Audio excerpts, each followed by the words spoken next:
Good morning students. Exercise आपली 2.2 सुरू आहे बघा. टॉपिक कोणता आहे? ट्रिग्नॉमेट्री. सेकंड टॉपिकची एक्झरसाइज 2.2 सुरू आहे. याच्यामध्ये आपण काय बघितलं बघा की फंडामेंटल आयडेंटिटीज ज्या आहेत त्याचे एक्झाम्पल्स आपण सॉल्व्ह करते. म्हणजे आता आपल्याला नेक्स्ट क्वेश्चन बघायचा आहे. याच्यामध्ये काय सांगितले बघा, इलिमिनेट. नेक्स्ट क्वेश्चनमध्ये काय सांगितले, eliminate theta from the following सांगितलेलं आहे. म्हणजे थिटा इलिमिनेट करायचं आहे, थिटा आपल्याला काढून टाकायचं आहे. Eliminate theta from the following सांगितलेलं आहे बघा. मग थिटा जर काढायचा असेल तर काय करावं लागेल आहे बघा आपल्याला. फर्स्ट एक्झाम्पल दिलेलं आहे, x is equal to 3 sec theta आणि y इज इक्वल टू दिलेला आहे 4 टॅन थिटा. मग याच्यामधून आपल्याला थिटा इलिमिनेट करायचं आहे. एक्स आणि वाय दिल्या, याच्यातनं थिटा काढून टाकायचं आहे. म्हणजे मी काय करणार, थिटाची व्हॅल्यू काहीतरी फाइंड केली पाहिजे. थिटाची व्हॅल्यू म्हणजे sec theta is equal to याच्यावरनं किती मिळेल, x/3 मिळेल का, आणि tan theta is equal to काय मिळेल, y/4 मिळेल. म्हणजे याच्यावरनं असं इक्वेशन मिळवायचं की ज्याच्यामध्ये थिटा येणार नाही आहे. मध्ये काय येणार बघा, सेक आणि टॅन. आता हे मी लिहून घेतलं परत, x is equal to 3 sec theta, y is equal to काय आहे 4 टॅन थिटा. मला आता सांगायच्यावर ना sec theta is equal to किती व्हॅल्यू मिळेल, हा 3 जो मल्टिप्लाय तो इकडे आणून काय करायचा, डिवाइड करायचा, x/3 येईल. आणि तसं tan theta is equal to किती मिळेल बघा, y/4 येईल. 4 जो मल्टिप्लाय तो इकडे डिवाइड होईल. हां, मग आता आपल्याला काय माहिती आहे बघा, नाव आयडेंटिटी एक आहे सेक आणि टॅनमध्ये. फंडामेंटल आयडेंटिटीज ज्या आहे त्याच्यामधली आयडेंटिटी काय आहे की 1 plus tan square theta is equal to काय माहिती आहे आपल्याला, सेक स्क्वेअर थिटा. मग याच्यामध्ये मी व्हॅल्यू ॲड करणार, 1 प्लस टॅन स्क्वेअर म्हणजे y/4चा स्क्वेअर होईल इज इक्वल टू सेकचा पण स्क्वेअर म्हणजे x/3चा स्क्वेअर होईल. म्हणजे किती आलं बघा, 1 plus y² is equal to x²/9. मग या इक्वेशनमध्ये आता कुठं थिटा राहिलाय का बघा, नाही आहे. म्हणजेच आपण काय केलं, इथं थिटा काय केलेला आहे, इलिमिनेट केलेला आहे. येते लक्षात सगळ्यांच्या. असं इक्वेशन मिळवायचं एक्स आणि वाय मध्ये, त्याच्यामध्ये आपण काय केलं, थिटा तिथं काढून टाकलेलं आहे. लक्षात येते. किंवा अजून आपण याच्यामध्ये काय करू शकतोय बघा, इथं हे जे व्हॅल्यूज आहेत ना, sec theta is equal to, identity direct use न करता हेच इक्वेशन इथं पुढं आपण कसं सॉल्व्ह करू शकतोय बघा. मी इथं साईडला दाखवते. यांचे दोन्हींचे स्क्वेअर करायचे on squaring both side, on squaring both side म्हणजे या दोन्हींचे स्क्वेअर करायचे. आता सेक थिटाची इथं व्हॅल्यू मिळवली ना, आणि इथं टॅन थिटाची, तर काय येणार, सेक थिटाचा स्क्वेअर म्हणजे sec square theta is equal to किती येईल, x²/9 येईल. आणि इकडं काय येईल, tan square theta is equal to काय येईल, y²/16 येईल. बरोबर आहे का. मग या दोन्हींचे आपण ॲडिशन किंवा सबट्रॅक्शन घेऊ शकतो. लक्षात येते सगळ्यांच्या. हे एक इक्वेशन मिळालं आणि हे एक इक्वेशन मिळालं. मग या दोन्हींची ॲडिशन घेतली तर आयडेंटिटी काय आहे की 1 plus tan square is equal to sec square. या दोन्हींची ॲडिशन घेणं आपल्याला शक्य नाही आहे, त्यामुळे काय करावं लागेल, सबट्रॅक्शन घ्यावं लागेल. हे इक्वेशन 1 म्हणायचं, हे इक्वेशन 2 म्हणायचं. म्हणजे काय घेऊ शकतो आपण, subtract equation 2 from 1. Subtract equation 2 from 1. Equation 2 1मधून सबट्रॅक्ट करायचं. म्हणजेच काय करता येईल आपल्याला, सबट्रॅक्ट करायचं म्हणजे sec square theta minus tan square theta. Equation 1मधून 2 आपण मायनस करतोय, बरोबर आहे का. टॅन स्क्वेअर काय होईल, मायनस होईल. मग इज इक्वल टू किती लिहिता येईल बघा, x²/9 मायनस काय लिहिता येईल, y²/16 लिहिता येईल. मग sec square minus tan square म्हणजे आपल्याला काय माहिती आहे, व्हॅल्यू 1 असते. त्यामुळे आपल्याला इक्वेशन काय मिळेल, x²/9 मायनस y²/16. म्हणजे असं पण आपण इक्वेशन इथं मिळवू शकतो. इथं पण डायरेक्ट आपल्याला हा y²/16 इकडे घेऊन मायनस करता येते, किंवा असं त्यांचा स्क्वेअर करून पण असं आपण घेऊ शकतो. हां, मग आता नेक्स्ट एक्झाम्पल बघा. यातलं सेकंड एक्झाम्पल बघा काय आहे, x is equal to 6 cosec theta आणि y इज इक्वल टू दिलेला आहे 8 कॉट थिटा. एक्स आणि वाय टर्म दिलेले आहेत बघा.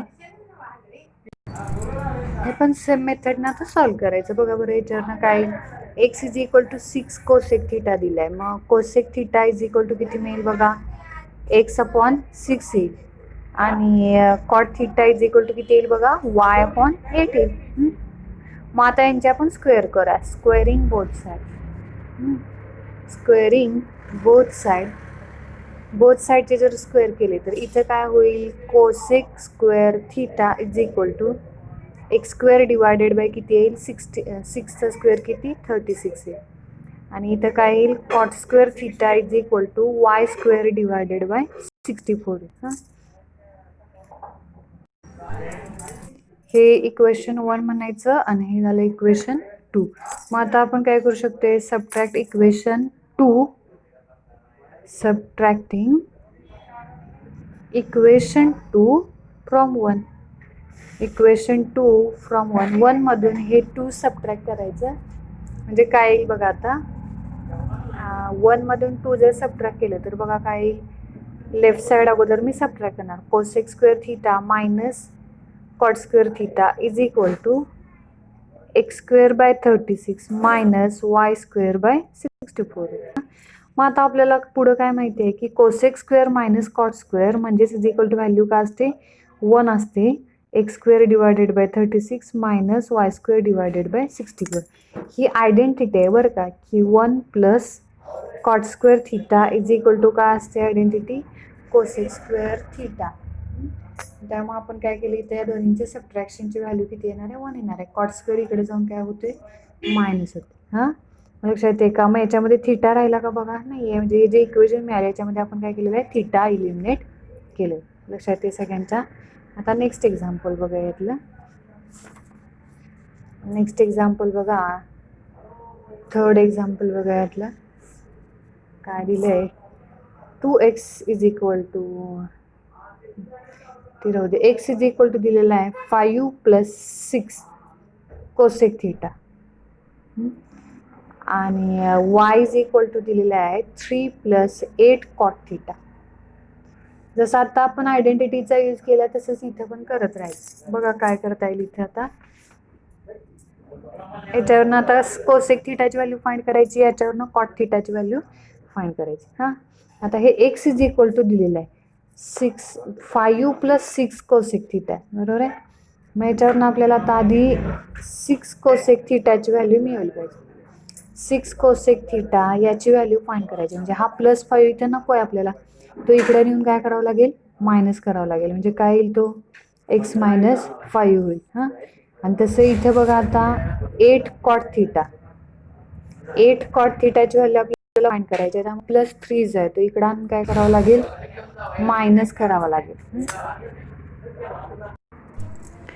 मग cosec theta is equal to आता कसं येणार बघा, cosec theta is equal to 6 multiply जो आहे तो इकडं आणून काय करायचा, डिवाइड करायचा. x - 5 डिवायडेड बाय 6 येईल. आणि cot theta is equal to 8 जो मल्टिप्लाय आहे तो इथं आणून काय होईल, डिवाइड होईल. म्हणजे cosec theta is equal to ही व्हॅल्यू मिळाली आणि cot theta is equal to ही व्हॅल्यू मिळाली.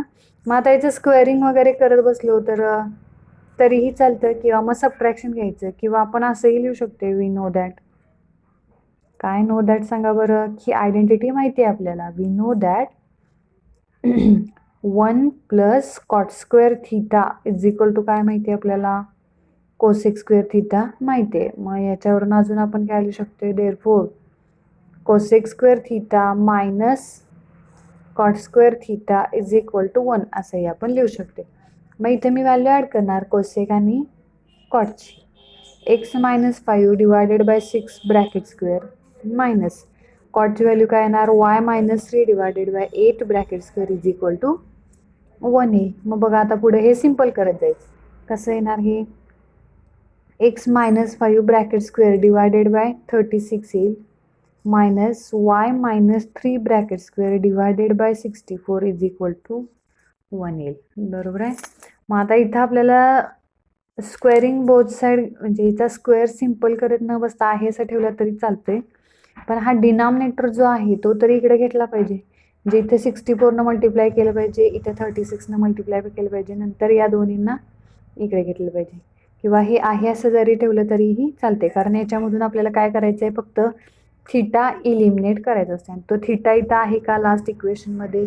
नाही आहे, तो इलिमिनेट झालेला आहे. लक्षात येते सगळ्यांच्या? नेक्स्ट एक्झाम्पल बघूया आता आपण. नेक्स्ट क्वेश्चन बघायचं आहे बघा. नेक्स्ट क्वेश्चनमध्ये काय सांगितलं आहे, if 2 cos square theta minus 11 cos theta plus 5 is equal to 0 दिलेला आहे. then find possible values of cos theta. then find possible values of cos theta. आता याच्यावरनं हे इक्वेशन दिले, बरोबर आहे का आपल्याला? मग याच्यावरनं कॉस थिटाच्या व्हॅल्यूज आपल्याला फाइंड करायचे आहेत. म्हणजे हे इक्वेशन आपल्याला परत लिहून घ्यावं लागेल. काय दिले बघा की 2 cos square theta minus 11 cos theta plus 5 is equal to किती आहे? 0 आहे, बरोबर आहे. मग इथं आता याच्या व्हॅल्यूज आपल्याला फाइंड कशा करता येतील बघा. व्हॅल्यूज कशा फाइंड होतील? आता हे जर तुम्ही ऑब्झर्व केलं तर क्वाड्रॅटिक इक्वेशन प्रमाणे आहे का बघा बरं. क्वाड्रॅटिक इक्वेशन कसं? ax² + bx + c is equal to 0. मग आपण सीचे असे फॅक्टर फाइंड करतो ज्यांचे ॲडिशन सबट्रॅक्शन, ॲडिशन काय मिळेल, मधला एक्सचा कोएफिशियंट मिळेल. तसे इथं बघा बरं आता cos स्क्वेअर म्हणजे क्वाड्रॅटिक इक्वेशन आहे, एक्स ऐवजी काय आहे इथं कॉस आहे, बरोबर आहे. मग हा cos स्क्वेअर आणि इथं cos थिटा आहे. मग cos थिटाच्याच व्हॅल्यू आपल्याला फाइंड करायचं. मग 2 आहे ना cos स्क्वेअरचा, म्हणजे x² कोएफिशियंट 1 असेल तर डायरेक्ट इथल्या नंबरचे फॅक्टर आपण घेत असेल. आता इथे एक्स कोएफिशियंट 1 आहे का? नाही आहे, 2 आहे. त्यामुळं हा 2 × 5 मल्टिप्लिकेशन करावं लागेल. किती येईल तो? 2 × 5 10 येईल का? मग 10चे असे फॅक्टर ज्यांची ॲडिशन किती आली पाहिजे? -11 आली पाहिजे. मग 10चे फॅक्टर काय घेता येईल? -10 आणि जर -1 घेतला तर मल्टिप्लिकेशन किती येईल बघा. मल्टिप्लिकेशन +10 येईल आणि ॲडिशन जर केली तर काय येणार आहे? -11 येणार. हां, म्हणजे मी आता पुढं काय लिहिणार मग? हे 2 cos square theta -10 cos theta minus cos theta आणि प्लस किती येणार? 5 इज इक्वल टू 0. हे लक्षात येते का सगळ्यांच्या? फॅक्टर फाइंड केले आपण. क्वाड्रॅटिक इक्वेशन जसं सॉल्व करतो ते, फक्त इथं x² ऐवजी cos स्क्वेअर आहे. हां, x ऐवजी cos ही टर्म आहे. हां, मग आता पुढं काय होणार बघा. याचे फॅक्टर जसं नेहमी आपण सॉल्व करतो इतर एक्झाम्पल तसं सॉल्व करायचं. या दोन्हीमध्ये कॉमन, या दोन्हीमध्ये कॉमन फाइंड करायचं. इथून किती कॉमन मिळेल बघा? 2 cos theta कॉमन मिळेल, बरोबर आहे. मग ब्रॅकेटमध्ये इथं काय राहिलं? फक्त cos theta -5 राहील इथं. आणि या दोन्हीमधून काय कॉमन घ्यावं लागेल? मायनस साईन कॉमन घ्यावं लागेल बघा. म्हणजे इथं काय राहील? cos theta पॉझिटिव्ह होईल आणि +5 आहे तो मायनस होईल, इज इक्वल टू 0 होईल. म्हणजे बघा काय कॉमन येणार दोन्हीमध्ये? इथं परत cos theta -5, हा cos theta -5 कॉमन येईल. दुसऱ्या ब्रॅकेटमध्ये 2 cos theta -1 is equal to 0. हां, लक्षात ते सगळ्यांच्या. मग आपल्याला व्हॅल्यूज कशाच्या फाइंड करायच्या आहेत? cos thetaच्या. त्यामुळे हे दोन्ही सेपरेट इक्वेट करावं लागेल. म्हणजे cos theta -5 is equal to 0 and 2 cos theta -1 is equal to 0. हां, येते लक्षात सगळ्यांच्या. मग आता पुढं कॉसच्या व्हॅल्यूज फाइंड करतोय ना आपण, त्यामुळे बघा काय येईल मग? cos theta is equal to -5 इकडे येऊन प्लस झाला आणि इथं 2 cos theta is equal to +1 आणि cos theta is equal to काय होईल? 2 मल्टिप्लाय आहे तो इथे येऊन काय होईल? डिवाइड होईल. मग आता ह्या 2 कॉसच्या व्हॅल्यूज मिळाल्या, बरोबर आहे का? मग कॉसची कोणती व्हॅल्यू यातली पॉसिबल आहे सांगा बरं. कारण का आपण कॉस्टची रेंज बघितल्या ना, रेंजमध्ये काय सांगितले की कॉस्टची व्हॅल्यू ही -1 टू +1 एवढीच असते. ही 1च्या पुढे गेली ना 5, म्हणजे काय म्हणू शकतो आपण की cos theta cannot be greater than 1. cos theta cannot be greater than 1. therefore possible value of cos theta is equal to किती येणार आहे ती? फक्त 1/2 येईल. कॉस थिटाची व्हॅल्यू 5 येणार नाही का, कारण त्याची रेंज काय आहे -1 to +1 असल्यामुळं कॉस थिटाची व्हॅल्यू +5 येणार नाही आहे. लक्षात येते सगळ्यांच्या. नेक्स्ट एक्झाम्पल बघा सेम टाईपचं. नेक्स्ट एक्झाम्पलमध्ये काय दिले बघा, म्हणजे नेक्स्ट क्वेश्चनच आहे तो. Find the acute angle theta. Find the acute angle theta such that. पुढं फाइंड करायचं आपल्याला ॲक्यूट अँगल बघा. त्यासाठी काय दिलेलं आहे की 2 cos square theta is equal to 3 sin theta आपल्याला दिलेलं आहे.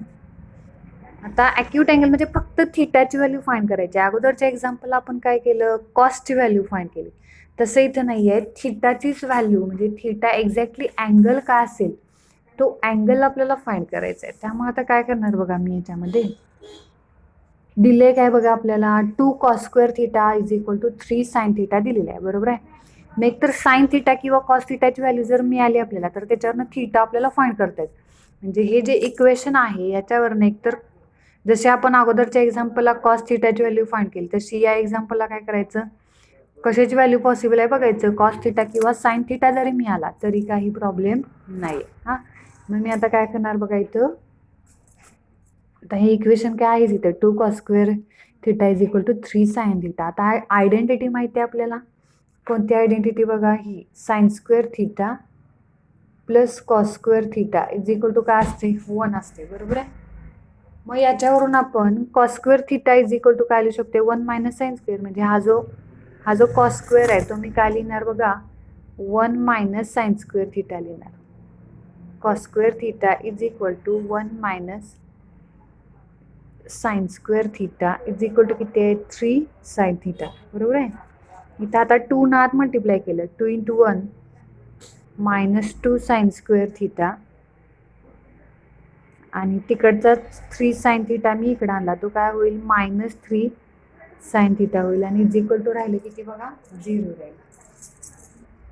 मग आता मी काय करणार, स्क्वेअरची टर्म जी आहे ती मला पॉझिटिव्ह घ्यावी लागेल, कारण हे पण क्वाड्रॅटिक इक्वेशन घ्यायचं आपल्याला. त्यामुळे ह्याची सगळ्याचे साईन चेंज करून घ्यायचे. म्हणजे जे पॉझिटिव्ह आहे ते निगेटिव्ह करायचं, निगेटिव्ह आहे ते पॉझिटिव्ह. म्हणजे काय येणार 2 sin square theta plus 3 sin theta. हे निगेटिव्ह दोन्ही टर्म होते त्या पहिला लिहिल्या मी पॉझिटिव्ह करून, आणि 2 जो प्लस आहे तो इथे येऊन काय होईल मायनस होईल इज इक्वल टू 0. मग आता फॅक्टर फाइंड करायचे जसं अगोदरच्या एक्झाम्पलला आपण केलं तसं. 2 sin square theta plus 3 sin theta -2. Factor कशाचे येणार बघा 2 × -2 चे फॅक्टर. 2 × -2 इज इक्वल टू काय येईल मल्टिप्लिकेशन -4 चे असे फॅक्टर ज्यांची ॲडिशन किती आली पाहिजे +3 आली पाहिजे. म्हणजे 4 आणि -1 बघा बरं, ॲडिशन जर केली तर +3 येत्या आणि मल्टिप्लिकेशन घेतलं तर -4 होते. म्हणजे आपण असं लिहू शकतो 2 sin square theta plus 4 sin theta -sin theta -2 is equal to 0. मग या दोन्हीमधून कॉमन टर्म घ्यायची, या दोन्हीमधून कॉमन टर्म घ्यायची. या दोन्हीमधून काय कॉमन घेता येईल बघा 2 sin थिटा जर कॉमन घेतला तर इथं काय राहील फक्त sin थिटा प्लस इथं 2 राहिला आणि sin थिटा बाहेर जाईल आणि इथून काय घ्यावं लागेल -sin. म्हणजे राहिले किती sin थिटा प्लस 2 राहिला इज इक्वल टू 0. परत आता मग ब्रॅकेट कॉमन येईल sin थिटा प्लस 2 हा ब्रॅकेट कॉमन येईल आणि दुसऱ्या ब्रॅकेटमध्ये काय येईल बघा 2 sin थिटा -1 येईल इज इक्वल टू 0, बरोबर आहे. दोन्ही आता हे सेपरेट इक्वेट करायचे. म्हणजे बघा येईल therefore sin theta plus 2 is equal to 0 and 2 sin theta -1 is equal to 0 येईल. Therefore sin theta is equal to value किती आली बघा -2 आली अँड इथं बघा आता 2 sin theta is equal to 1 येईल. म्हणजे मग sin theta is equal to 1/2 येईल. आता sin theta is equal to -2 ही व्हॅल्यू पॉसिबल आहे का, कारण मिनिमम व्हॅल्यू किती पाहिजे आहे आपल्याला -1 to +1 अशी व्हॅल्यूज असते साईनची पण रेंजवरून ठरवलं तर. त्यामुळे इथे काय करावं लागेल आपल्याला sine theta is not equal to -2 आपल्याला म्हणावं लागेल. ही व्हॅल्यू पॉसिबल नाही आहे. Sine theta is equal to 1/2 असते. मग कोणत्या साईनच्या कोणत्या अँगलची व्हॅल्यू 1/2 असते बघा. साइन इकडे घेतला म्हणजे मी साइन इनवर्स ऑफ 1/2 लिहू शकते. असं लिहिलं की काय करायचं की साईनच्या कोणत्या अँगलची व्हॅल्यू 1/2 असते बघायचं. कुठल्या अँगलची व्हॅल्यू 1/2 असते बघा साईनच्या, तर ती कोणती आहे साइन 30ची. म्हणजे थिटा इज इक्वल टू किती मिळालं 30 डिग्री मिळालं. लक्षात येते सगळ्यांच्या. असं आपण थिटा फाइंड करू शकते. लक्षात येते. सेम असं नेक्स्ट क्वेश्चन आहे बघा. सॉल्व करूया आपण जरा तो. इथं काय सांगितलंय find the acute angle theta such that काय सांगितलंय बघा 5 tan square theta plus 3 is equal to 9 sec theta. बघा जसं इथं कॉस आणि साइन मध्ये होतं तसं टॅन आणि सेक मध्ये दिलेलं आहे. मी ते परत लिहून घेते बघा आन्सरमध्ये. 5 tan square theta plus 3 is equal to किती दिले 9 सेक थिटा दिलेलं आहे. बरोबर आहे. आता थिटा फाइंड करायचा आहे. एक तर हे इक्वेशन टॅनमध्ये कन्वर्ट करावं लागेल किंवा सेकमध्ये कन्वर्ट करावं लागेल. त्याशिवाय आपल्याला ते सॉल्व्ह होणं पॉसिबल नाही आहे. म्हणजे क्वाड्रॅटिक इक्वेशन घ्यावं लागेल ना. म्हणजे आता इथे काय करावं लागेल, एक तर सेक स्क्वेअर कशाचा दिला आहे टॅनचा दिला आहे. म्हणजे हे आपल्याला सेक स्क्वेअरमध्ये कन्वर्ट करता येईल. इथं आयडेंटिटी मी यूज करणार. टॅन स्क्वेअर म्हणजे मला काय लिहिता येणार आहे, आयडेंटिटी काय आहे बघा. आयडेंटिटी काय असते की 1 + tan square theta is equal to काय असते सेक स्क्वेअर थिटा. मग टॅन स्क्वेअरच्या ठिकाणी मी किती लिहू शकतोय 5 in bracket tan square is equal to sec square theta -1 लिहित आहे प्लस 3 इज इक्वल टू काय येणार आहे 9 सेक थिटा. बरोबर आहे का. आयडेंटिटी काय आहे 1 + tan square is equal to sec square. या आयडेंटिटीचा मी यूज केलेला. मग आता इथे मी 5 मल्टिप्लाय करणार बघा काय येईल 5 सेक स्क्वेअर थिटा परत हा 5 आत मल्टिप्लाय 1ला होईल प्लस 3 आणि इकडचा 9 सेक थिटा पण इकडं आणून मी मायनस केला. राईट साईडला 0 राहील. बरोबर आहे. आता काय राहिलं बघा 5 sec square theta -9 sec theta. Sec थिटाची टर्म मी इकडे घेतली आणि -5 + 3 किती येईल -2 इज इक्वल टू काय आलं मग 0 आलं. मग आता फॅक्टर फाइंड करायचे. म्हणजे हे इक्वेशन सेकमध्ये झालं का बघा. मग फॅक्टर कशाचे येणार, आता सेक स्क्वेअरचा कोएफिशियंट 1 आहे का नाही आहे तो 5 आहे. त्यामुळं 5 × -2 यांचं मल्टिप्लिकेशन किती येईल ते -10 येईल. मग -10चे असे फॅक्टर ज्यांची ॲडिशन किती आली पाहिजे -9 आली पाहिजे. -10चे असे फॅक्टर ज्यांची ॲडिशन -9 आली पाहिजे. बघा काय येईल ते 5 × -2 इज इक्वल टू किती आलं बघा -10चे असे फॅक्टर ज्यांची ॲडिशन काय आली पाहिजे -9 आली पाहिजे. बरोबर आहे. मग काय येणार फॅक्टर बघा 10 × 1 केलं मल्टिप्लिकेशन मायनस साईन कसाला द्यावं लागेल बघा 10ला मायनस साईन द्यावं लागेल. म्हणजे मल्टिप्लिकेशन -10 येईल आणि सबट्रॅक्शन काय येईल -9 येईल. म्हणजे हे इज इक्वल टू काय लिहू शकते बघा आपण 5 sec square theta -10 sec theta plus sec theta -2 is equal to 0 येईल. हां मग आता पुढं बघा काय येईल याच्यामध्ये काय कॉमन काढता येईल बघा पहिल्या 2 टर्ममधून 5 सेक थिटा कॉमन काढता येईल. म्हणजे इथं काय राहिलं फक्त सेक थिटा -2 राहील इथं 5 × 2 10 ना आणि प्लस इथं काय राहील इथं काय कॉमन काढावं लागणार नाही sec theta -2 is equal to 0 येईल. मग आता पुढं मग हे 2 ब्रॅकेट हे कॉमन आला हा ब्रॅकेट सेक थिटा -2 आणि दुसऱ्या ब्रॅकेटमध्ये काय येईल बघा 5 sec theta +1 is equal to 0 येईल. मग काय येणार 2 ब्रॅकेट परत सेपरेट इक्वल टू 0 येईल. Sec theta -2 is equal to 0 and 5 sec theta +1 is equal to 0 येईल. लक्षात येते सगळ्यांच्या. पुढे आता मग सेक थिटा -2 आहे तो इज इक्वल टू इथं काय लिहू शकतो आपण +2 लिहिला. मग theta is equal to sec inverse of 2. सेकच्या कोणत्या अँगलची व्हॅल्यू 2 असते बघा 60ची व्हॅल्यू काय असते 2 असते. त्यामुळे थिटा इज इक्वल टू काय मिळालं 60 डिग्री मिळाले. हे पण आपण पुढे सॉल्व करू शकतो. 5 sec theta is equal to -1 आणि sec theta is equal to -1/5. मग याच्यावरून आपल्याला काय व्हॅल्यू मिळणार नाहीये, त्यामुळे इथंच मिळेल sec theta is equal to, जर 2 घेतला तर थिटा इज इक्वल टू काय मिळालं बघा, 60 डिग्री मिळालेलं आहे. लक्षात येते सगळ्यांच्या. या टाईपनं आपण सगळी एक्झाम्पल अशी सॉल्व करू शकतो. राहिलेली एक्झाम्पल नेक्स्ट लेक्चरला बघूया.